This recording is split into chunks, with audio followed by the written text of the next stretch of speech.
Brothers Bistro presents Quick Tips. Q-tips for your life, not your ears. We're back with another Q-tip for you. That's right. We got quick tips for life. Not your ears.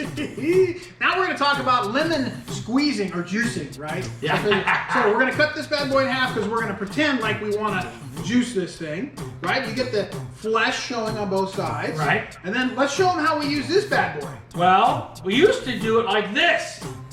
Because that seems kind of intuitive, right? Right. When you squish it in there, that's not it.